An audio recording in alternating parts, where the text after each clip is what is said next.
Hürmetli vatandaş, bugünkü leksiyelerimizle başlayımız. Leksiye de Sadakacı Ruzi, Washington'da sözdeyimiz. Bugünkü islağa 2022 yıl 5. ayının 5. günü. Hürmetli vatandaş, 5. ayının 5. günü vaziyetten essak. Tünügüllaten Rusya Devlet Müdafiə Ministeri şundaq elan qıldı ki 4. günü biz yadro kurallarını elip uçudağını raketani sınaq qıldıqdı. Bu popuzumu ve yaki halaket girdavıga yekillap kelgendi cantalışma. Birinci vaziyet. İkinci vaziyet aldığımızda 6. 7. aylarda Amerika Koşmuş Ştatları bilen Cumhur Halk Cumhuriyeti oturusunda imzalanğan Sodi kelişimi boyunca aldığımızdaki 6. 7. aylarda bu kelişim ahırlaşıdı. Tamojni böce meselesi yani eğizgi çıkıdı. Şu sebepti mi? Ya ki başka bir sebep var mı? Hazır bilgili bulmaydı. Xitay'ın Taşqı İşler Ministerinin bayanatçısı Jolijan, Xitay'ın Washington'da turuşluq baş elçisi Çingang, hep tarafta Amerika'ya hoşamet kılışkı başladı.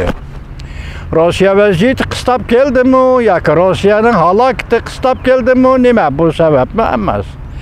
Ya ki 6. ayda ahırlaşıdığın Rusya çünkü Amerika sodu münasebetideki baş koyuş meselesi boyunca hoşamet kılıp atamdı cüngülükler. Bunu bilgini bulmaydı o vatandaş.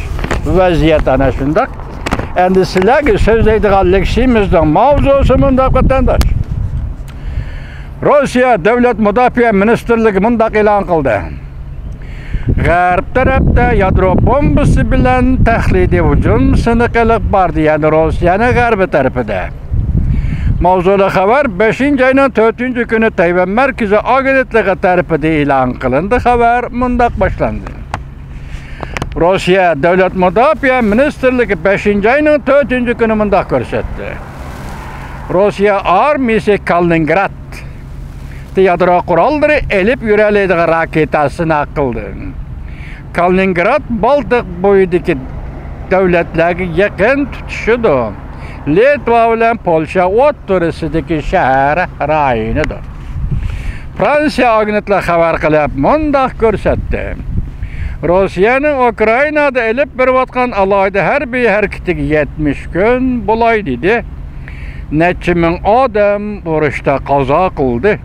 13 milyondaki adam misafir oldu, sergerdan oldu. İkinci Dünya vuruşundan keyin Avrupa'da yüz bergen en zor kriz. Rusya Ukrayna vuruşundan kelip çıkan kriz deb hesaplandı. Vladimir Putin 2. ayının ahırda Ukrayna'ya tecavüz kılıp kirgandan keyin hech nimadan tap tortmaydi Rusya'nın taktikalik yadro kurallarını orunlaştırdıqanlığını aytgan edi. Kaliningrad Baltık dengiziga yakın.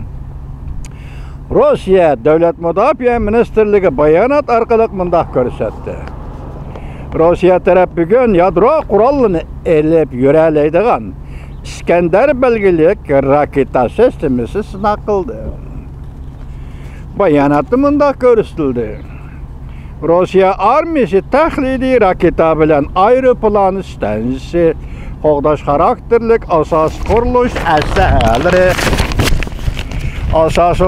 əsləhələrdən başlayan hər bir işlə əsləhələrə düşman armiyasından komandallıq ştabıga ornuğa hücum qılalaydı deb görsədi. Uraş qilish armiyası yani biyokimiyalik kurallardan saqlanış ahvalı asıda hərəkət qilishni məşq qildi. Bu məşqə 100 neçə nəfər əskeri adam qatnaşdı. Vladimir Putin 2. ayın 24. günü Ukraynaga tajawuz kılıp kirip, yadro kuralları harbiy kısımlarının harbiy halatda turganligini e'lon qilgan edi. Kreml sarayına bu hujayni agar G'arb lageri Ukrayna to'qinishiga aralashadigan bo'lsa, chaqmoq tezligida o'ch olaman degan edi.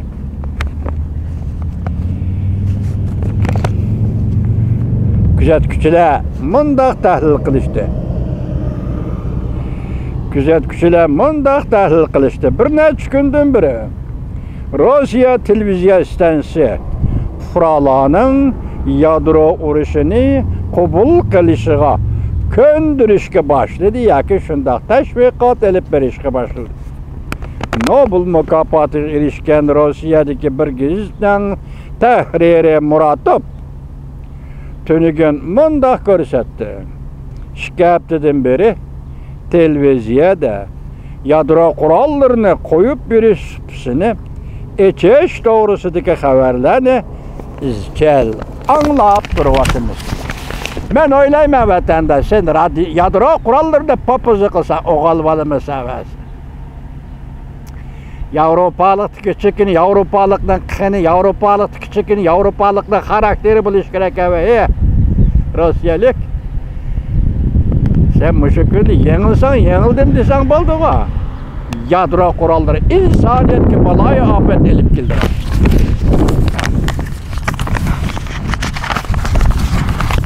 İnsaniyetga baloyi ofat elib keldigan yadro qurollari.